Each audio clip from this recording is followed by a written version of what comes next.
আসসালামু আলাইকুম, আমি সাইদ আব্দুল্লাহ। গত ক্লাসে অর্থনীতির ভারসাম্যের উপরে একটি গাণিতিক সমস্যার সমাধান করেছি। সেই আলোকে আজকে সংখ্যাসূচক মান দিয়ে কিভাবে ভারসাম্য দাম এবং পরিমাণ নির্ণয় করা যায় বিষয়টি ব্যাখ্যা করব। গত ক্লাসের সমীকরণ দুটি ছিল কোয়ান্টিটি অফ ডিমান্ড এবং quantity of supply. A minus BP minus C plus DP. এই সমীকরণ থেকে আমরা ভারসাম্য দাম এবং পরিমাণ নির্ণয় করেছিলাম। আজকে লক্ষ্য করা যাক, যদি সংখ্যাসূচক সমীকরণ ধরি কিউডি অর্থাৎ quantity of demand 10 minus 2p, অর্থাৎ এর মান আমরা 10 ধরলাম এবং বি এর মান আমরা 2 ধরে নিলাম। ব্যতিক্রম হতে পারে কিউএস সমান সমান -2 প্লাস 4p। এই দুটি সমীকরণ থেকে আজকে আমরা ভারসাম্য দাম এবং পরিমাণ নির্ণয় করব। ভারসাম্যের শর্ত হচ্ছে কিউডি সমান সমান কিউএস। তাহলে কিউডি এর মান কত? 10 মাইনাস 2p। কিউএস এর মান হচ্ছে -2 প্লাস 4p। আমরা যেহেতু পি এর মান নির্ণয় করব, তাহলে পি গুলোকে এক পাশে নেই, -2p প্লাস 4p যদি এই পাশে আসে তাহলে -4p ইকুয়ালস টু -2, আর এই 10 ও পাশে গেলে তাহলে -10, -4 এবং -2 তাহলে -6p, -2 -10 তাহলে -12। উভয় পক্ষের মাইনাস যদি আমরা বাদ দিই, -1 দ্বারা গুণ করলে মাইনাসটি চলে যায়। তাহলে পি এর মান নির্ণয় করলে যেহেতু 6 এখানে গুণ অবস্থায় আছে, তাহলে পি 6 ও পাশে গেলে ভাগ আকারে হবে, অর্থাৎ 12 ডিভাইড বাই 6। যদি কাটাকাটি করি আমরা বলতে পারি 6 দুগুণে 12। অতএব পি নট বা পি বার ইকুয়ালস টু 2। এক্ষেত্রে আমরা এটাকে টাকা হিসেবে উপস্থাপন করলাম। তাহলে ভারসাম্য দাম 2 টাকা।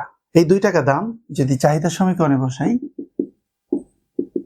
10 মাইনাস 2, পি এর মান যেহেতু আমরা 2 পেয়েছি, তাহলে 10 মাইনাস 2 দুগুণে 4, 10 থেকে 4 গেলে 6।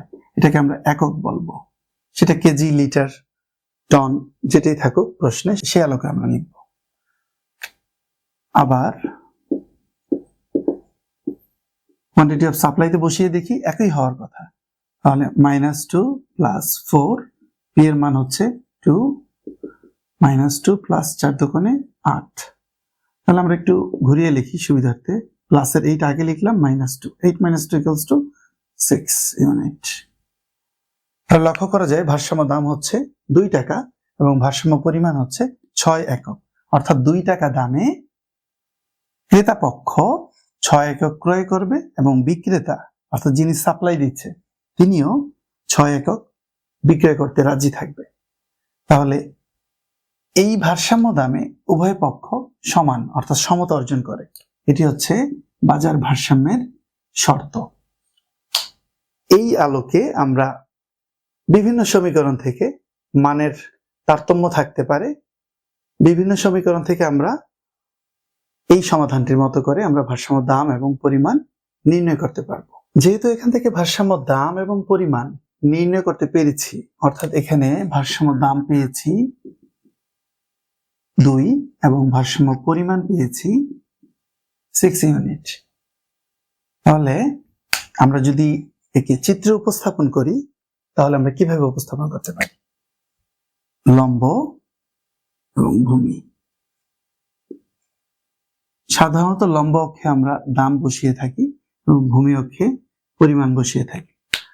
যেহেতু সূচি থেকে চিত্র অঙ্কন করতে বলা হয়নি, আমরা সরাসরি চিত্রটি অঙ্কন করব। আমরা জানি দাম এবং চাহিদার মধ্যে ঋণাত্মক সম্পর্ক, বিধায় রেখাটি ডান দিকে নিম্নগামী, যেটি হচ্ছে কিউডি অর্থাৎ কোয়ান্টিটি অফ ডিমান্ড। অপরদিকে যোগান রেখাটি দামের সাথে ধনাত্মক সম্পর্ক, রেখাটি ডান দিকে ঊর্ধ্বগামী, কোয়ান্টিটি অফ সাপ্লাই।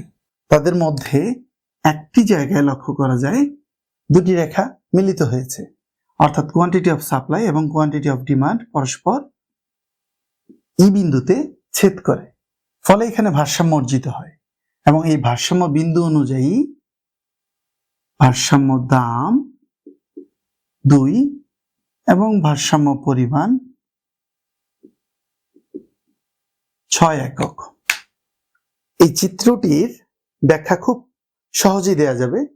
চিত্র অনুযায়ী যদি আমরা বলি, লম্ব অক্ষে দাম, ভূমি অক্ষে পরিমাণ নির্দেশ করা হয়েছে। QS একটি যোগান রেখা যা ঊর্ধ্বগামী এবং QD চাহিদা রেখা যা ডান দিকে নিম্নগামী। রেখা দুটি পরস্পর ই বিন্দুতে ছেদ করে, ফলে এখানে ভারসাম্য অর্জিত হয়। আর এই ভারসাম্য বিন্দু অনুযায়ী ভারসাম্য দাম 2 টাকা এবং ভারসাম্য পরিমাণ 6 একক। এভাবে আমরা চিত্রের ব্যাখ্যাটি উপস্থাপন করতে পারবো। তো প্রিয় শিক্ষার্থী বন্ধুরা, তোমরা আজকে দেখলে সংখ্যাসূচক মান থেকে কিভাবে ভারসাম্য দাম এবং পরিমাণ নির্ণয় করা যায়।